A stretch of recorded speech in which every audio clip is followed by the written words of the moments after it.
नमस्ते, आप सभी का स्वागत है मेरे चैनल में चिराग एस्ट्रोलॉजी। और हम बात करेंगे अप्रैल मंथ कैसा रहेगा कन्या राशि और लग्न के लिए। वर्गो, मून साइन एंड असेंडेंट। देखिए, बहुत इंपॉर्टेंट है ये समय को समझना हर किसी के लिए और आपके लिए भी। क्या है कि दुनिया में जो सिचुएशन चल रही है उसकी हम अलग से अलग अलग वीडियोस में डिस्कशन कर रहे हैं कि क्या हो रहा है और आगे क्या हो सकता है, तो वो भी आपके लिए मायने रखता है, जरूरी है हम सब के लिए। और कन्या वालों के लिए अगर अभी ग्रहों की अप्रैल मंथ की सिचुएशन देख लें तो केतु आपके 12th हाउस में था, वहीं पर है। राहु आपके छठे भाव में है, वहीं पर है। और जो शनि है वो आपके लिए सप्तम भाव में 12 नंबर जहां लिखा है वहीं पर है।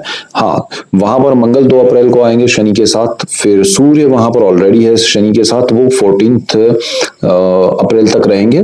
तो सूर्य मंगल शनि का कॉम्बिनेशन 14th अप्रैल तक यहाँ आपके सप्तम भाव में बनेगा। फिर वो सूर्य ट्रांजिट कर जाएंगे अष्टम भाव में, मेष में, उच्च राशि में।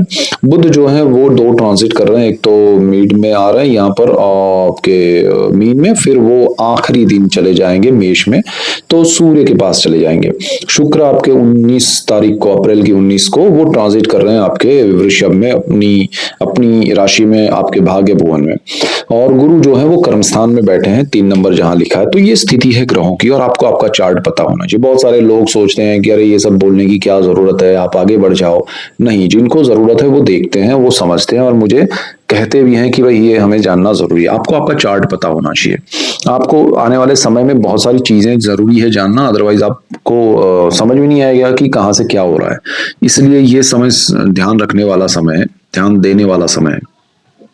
तो यहाँ पर मेन पॉइंट्स की अगर हम बात करें तो पूरा जो अप्रैल मंथ है वो आपके लिए बहुत सारे जो लोग हैं कन्या राशि और लग्न वाले, उनके लिए हेल्थ इश्यूज। पहले अगर हम पॉजिटिव नेगेटिव ये मत सोचिएगा, अरे आप नेगेटिव बोलते, जो हम हो सकता है उसकी बात करेंगे, उससे हमें क्या ध्यान रख के आगे बढ़ना है, लाभ उठाना है, वो हम बात करेंगे। और इसमें मैं रेमेडीज भी बताऊंगा ये कन्या वालों के लिए। आपके छठे भुवन में राहु है, बहुत सारे लोगों को यहाँ हेल्थ के इश्यूज हुए होंगे, लेकिन बिकॉज ऑफ राहु और वहां पर गुरु की दृष्टि है, दोनों कॉम्बिनेशन जो बन रहे हैं, आपको प्रॉब्लम्स आए होंगे लेकिन उसका सॉल्यूशंस भी मिला होगा। थोड़ी तकलीफ हुई होगी, करे ये कैसे हो सकता है, मुझे क्यों हुआ, या क्या हो रहा है। तो राहु ने यहाँ आपको ऑपरेट करना या एडमिट होना, वो सारी चीजें करवाई, तो गुरु की दृष्टि ने आपको वहां हेल्प भी की है, क्योर भी दिया है, सही ट्रीटमेंट भी दिया है। तो this is the best thing for you.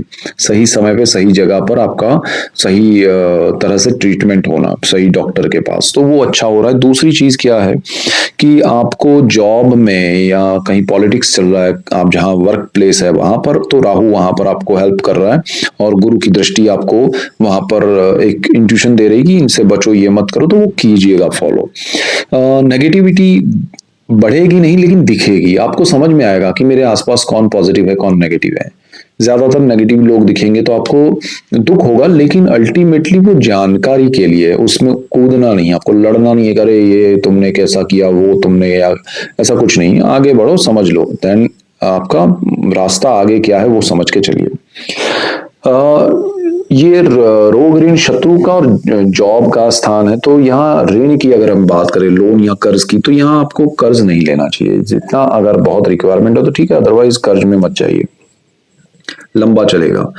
लेकिन हाँ, आपको प्रॉपर्टी के लिए, घर के लिए कर्ज लेना है तो ले सकते हैं। गुरु की दृष्टि आपके चतुर्थ भाव पे अच्छी है, आपका घर बन सकता है और गुरु की दृष्टि लोन के स्थान पे भी है। अगर आप वो लोन लेते हैं तो आपको मिलेगा, और वो आपको रिक्वायरमेंट से थोड़ा कम मिलेगा। अगर आपको सपोज 100 रुपया चाहिए तो वो 90 मिल सकता है, बट वो मिलेगा और वो अच्छा है। पर्टिकुलरली प्रॉपर्टी, घर के लिए, जमीन के लिए, मकान के लिए, ठीक है, वाहन के लिए, इवन इवन आपकी माता के हेल्थ के लिए बहुत अच्छा रहेगा। यहाँ उनके हेल्थ इश्यूज हैं तो वो शॉर्ट आउट होंगे। फर्स्ट हाउस की अगर हम बात करें तो बुध उसका मालिक है, कुंडली का आपका, और वो कर्मस्थान का मालिक है, और वो ट्रांजिट में अच्छा चल रहा है, लेकिन उसका पावर जो है वो अभी थोड़ा बढ़ रहा है फिर रुक रहा है, तो वो आपको उतना सपोर्ट नहीं कर पा रहा है, लेकिन फिर भी स्ट्रांग पोजीशन में है। और सबसे अच्छी बात क्या है कि शनि आपके पहले स्थान पे दृष्टि योग कर रहा है, शनि के साथ फिर मंगल जुड़ रहा है, सूर्य ऑलरेडी है, तो ये तीनों ग्रहों का पावर आपके फर्स्ट हाउस में जा रहा है। तो कहीं ना कहीं आपको बुध जो है वो उनके साथ ही घूम रहा है वो, तो वो कहेगा कि भाई मैं इनकी तरह आपको सोचने के लिए समझा रहा हूँ कि बुध इज अ न्यूट्रल प्लैनेट, वो जिनके साथ कनेक्ट होता है वो उनकी तरह बिहेव करता है। तो आपकी थॉट प्रोसेस जो है वो बुध की जगह इन सब के कॉम्बिनेशन वाली होगी। तो आप मल्टी टैलेंटेड जो लोग होते हैं उस तरह से सोचना, उस तरह से रिएक्ट करना, उस तरह से अप्लाई करना और चीजों को अचीव करना वो आप कर पाएंगे। This is the best thing for you. तो आपके लिए सबसे अच्छी बात यह है। तो अपने बिजनेस में, पर्सनल लाइफ में, प्रोफेशनल लाइफ में कहें, या फिर आपके साथ जो दोस्त हैं या फिर कहें कि रिलेटिव्स हैं, उन सबके साथ आप टैकल कर पाएंगे सारी चीजें। सेकंड हाउस का मालिक शुक्र है और आपके भाग्य का मालिक शुक्र है, और शुक्र मिड ऑफ मंथ तक मेष में रहेगा 19 तारीख तक, और फिर वो वृषभ में जाएगा, भाग्य में जाएगा, भाग्य का मालिक है। भाग्य का सपोर्ट मिलना शुरू हो जाएगा। हेल्थ इश्यूज आपके जो नेगेटिव चल रहे हैं, तो सूर्य का ट्रांजिट हो जाएगा 14 अप्रैल को, वो आपके लिए बहुत पॉजिटिव है। सूर्य मेष राशि में, उच्च राशि में, अष्टम भाव में, हेल्थ को लेके सही आपके लिए करेगा। यहाँ पर आपको क्योंकि सूर्य 12th हाउस का मालिक है, घर से दूर जाने में जरा ध्यान रखना पड़ेगा। सिंह राशि है 12th हाउस में, और उसका मालिक सूर्य है, अष्टम भाव में आ रहा है मेष में उच्च स्थिति में। लेकिन फिर भी दूरी वाली जगह पर मत जाए, यानी कि आप एक शहर से, अपने बर्थ प्लेस से ज्यादा 200-300 किलोमीटर की रेडियस में रहे तो ज्यादा बेटर है। केतु 12th हाउस में बैठा है, आपको भ्रमित करके ले जाने की कोशिश करेगा, आपको जहां है वहां से अभी थोड़ा बड़ा मूव खासकर अपने बर्थ प्लेस से नहीं करना चाहिए। और अगर आप विदेश में हैं, विदेश जाना चाहते हैं तो रुक जाइएगा। अगर विदेश में है और कुछ आपके प्रॉब्लम्स है और आप अपने मातृभूमि या बर्थ प्लेस की ओर आ सकते हैं, पॉसिबिलिटी है आपके लिए आने के लिए सेफ, क्योंकि दुनिया के जो ग्रह चल रहे हैं वो सही नहीं है। तो आपको अगर ऐसा मौका मिल रहा है और आपको लग रहा है कि हाँ कोई टेंशन नहीं है मुझे जाने में, तो आप पहुंच जाइएगा, अच्छा रहेगा। डरना नहीं है, यहाँ समझना है। तो ये नहीं करे ये क्या हो जाएगा, भागो यहाँ से, ऐसा नहीं। शांत मन से निर्णय लिया। अगर आप वहां पर सेफ है, आपको लग रहा है कि मुझे यहाँ इतना टेंशन नहीं है, तो कोई पैनिक करने की या स्ट्रेस लेके कूदने की जरूरत नहीं है। दूसरी चीज क्या है कि गुरु आपका कर्मस्थान में बैठा है, पावरफुल पोजीशन में, बुध के घर में है। तो ये स्थिति जो है वो आपको कार्य क्षेत्र में प्रगति करवा रही है। मार्गी स्थिति में गुरु चल रहा है, अच्छा योग है, सुख भाव पे दृष्टि है, सेकंड हाउस पे दृष्टि योग कर रहा है, परिवार का सपोर्ट मिलेगा, परिवार जनों से आपको मेंटल पीस मिलेगा। जो जिनको आप परिवार मानते हैं उनसे आपको लाभ होगा या पीस मिलेगा या सपोर्ट मिलेगा। तो this is the best time. आपकी वाणी भी अच्छी होगी, वाणी से जिनका बिजनेस उनके लिए बेनिफिट है। प्रोफेशनल लाइफ में आप बहुत आगे बढ़ेंगे, परिवार की वजह से बढ़ सकते हैं, परिवार के सपोर्ट से। तो सिचुएशन यहाँ पॉजिटिव है, बहुत अच्छी है, प्रमोशन इंक्रीमेंट हो सकते हैं। ओनली थिंग इज कि आपको पॉलिटिक्स नहीं करना है। राहु आपको साम दाम दंड भेद सिखाएगा, आपको नहीं करना है। गुरु की दृष्टि वहां पर है, गुरु केंद्र भाव में आपका बैठा हुआ है और कर्मस्थान में बैठा है। आपको अपने आप चीजें बेहतर होती जाएगी, आपको प्रमोशन की राह देख रहे हैं, आ जाएगा। 2 जून तक गुरु यहाँ बैठे हैं, आपको बहुत कुछ मिलने वाला है, सो डोंट वरी।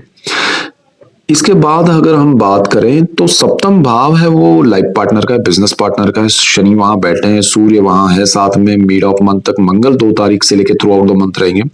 बड़ी चीजें पार्टनरशिप में नहीं करनी है। लाइफ पार्टनर की हेल्थ को लेके कोई इश्यूज है, प्रॉब्लम्स है, शॉर्ट आउट कीजिए, ओपिनियन लेके आगे बढ़िए, जल्दबाजी में मत कीजिए, बड़ा निर्णय मत कीजिए। लेकिन उसका इलाज, अगर प्रॉब्लम है हेल्थ का तो वो कीजिए, या फिर कोई दूसरा आपके बीच में कुछ इंटरेक्शन सही नहीं चल रहा है तो करेक्ट करने की कोशिश साइलेंटली अच्छे से कीजिए, रिएक्शन मत दीजिए, ज्यादा बेटर रहेगा। और दूसरी चीज, नई पार्टनरशिप नहीं करनी है, नया बिजनेस, नया इन्वेस्टमेंट नए लोगों पर डिपेंड रह नहीं करना चाहिए। ये समय आपके लिए सही नहीं है। अष्टम भाव में सूर्य जाएंगे मिड ऑफ मंथ में, और ये बुध जो है वो लास्ट डे को जा रहे हैं 30 अप्रैल को। सूर्य उच्च स्थिति में है, लेकिन आपको जो आपका तंत्र मंत्र यंत्र, गुप्त धन, गुप्त विद्या, गुप्त रोग है, उससे कोई बेनिफिट नहीं होने वाला है। मतलब गुप्त धन मिल जाए या गुप्त विद्याओं से मैं ये पालूं तो वो कुछ नहीं होगा। पैतृक संपत्ति में सीधा सीधा सिंपल वे में जो लीगली आपको मिलना है, सीधा अचानक से मिल जाएगा। कुछ आपके लिए है तो उसके लिए कोई डिस्प्यूट्स नहीं होंगे, कुछ बड़ी चीजें नहीं होंगी। हाँ, डिस्प्यूट्स कहाँ होंगे, जो आपकी प्रॉपर्टी डायरेक्ट नहीं है, इनडायरेक्टली कहीं से आपका नाम उसमें है, तो वो चीजें डिस्प्यूटेड होगी और उसमें फिर आपको जाना आना पड़ेगा। सपोज आपकी जैसे किसी से जिनसे शादी हुई है, तो आपका उनकी वजह से नाम उस प्रॉपर्टी में आ रहा है, तो वो चीजें आपको परेशान कर सकती है, लेकिन डायरेक्टली आपके पेरेंट्स की प्रॉपर्टी है तो वो आपको सीधी मिल जाएगी, उसमें कोई डिस्प्यूट नहीं होगा, तो वो अच्छा समय है। और अकल्ट के पीछे, गुप्त विद्याओं के पीछे मत भागिएगा तो ज्यादा बेटर रहेगा। पैतृक कार्य के लिए अच्छा समय है। सूर्य आपका 12th हाउस का मालिक है। विदेश और राहु के साथ था, अभी शनि के साथ है आधा महीना, फिर उच्च स्थिति में अष्टम भाव में आ रहा है। विदेश को लेके जाना चाहते हैं, रुकना चाहते हैं, वहां है तो वो कंफ्यूजिंग स्टेट में क्यों है, क्योंकि सूर्य ही आपके लिए सही स्थिति में नहीं है। तो आप, इसलिए मैं कह रहा हूँ कि जितना अगर पॉसिबल है नजदीक आने के लिए, होम टाउन या बर्थ प्लेस के, तो वो आ सकते हैं, आना चाहिए। स्टूडेंट्स के लिए ठीक है समय, नेगेटिव नहीं है, पॉजिटिव नहीं है, और कोई बड़ा टेंशन वाला नहीं है। प्रेम विवाह करना चाहते हैं उनके लिए थोड़ा डिले हो सकता है, और थोड़ा उसमें डिलेमा क्रिएट हो सकता है, थोड़ा उसमें असमंजस के साथ साथ थोड़ा हार्श वे में सारी चीजें हो सकती है, बट पॉजिटिव रिजल्ट्स मिलना कम है। तो ये समय सही नहीं है, थोड़ा जाने दीजिएगा, कोई बड़े निर्णय उसमें लेना नहीं चाहिए। सो ओवरऑल ये सिचुएशन है। भाग्य का सपोर्ट आपको शुक्र की वजह से मिल जाएगा। मिड ऑफ मंथ के बाद ज्यादा बेटर है। तो ये मंथ के मिड तक थोड़ा समय ऑब्जर्व कीजिए। मैं हमेशा कहता आया हूँ कि भाई रुकिए, कुछ मत कीजिए, कुछ मत, क्योंकि दुनिया में जो चल रहा है ना वो सही नहीं है। तो वो बड़ा इम्पैक्ट आपके ऊपर चल रहा है, और आपका पर्सनल चार्ट और कॉम्बिनेशन क्या कह रहे हैं, और ये गोचर के ग्रह आपको ये इफेक्ट दे रहे हैं, तो आपको उस हिसाब से सोचते हुए चलना है। ओवरऑल सिचुएशन आपके लिए फेवरेबल जो चीजें हैं उसमें बहुत अच्छी है। जो ध्यान रखना है वो रखिए, और चिंता मत कीजिए। और अलग चीजों में हम डिटेल में बात करने जा रहे हैं, सो डोंट वरी। और चैनल पे नए हैं तो सब्सक्राइब कीजिए, बेल आइकन जरूर दबाएं। आपको लाभ होगा तो मुझे खुशी होगी। So that's it for today. Keep watching Chirag astrology. Thank you for watching. God bless you and good bye. Thank you.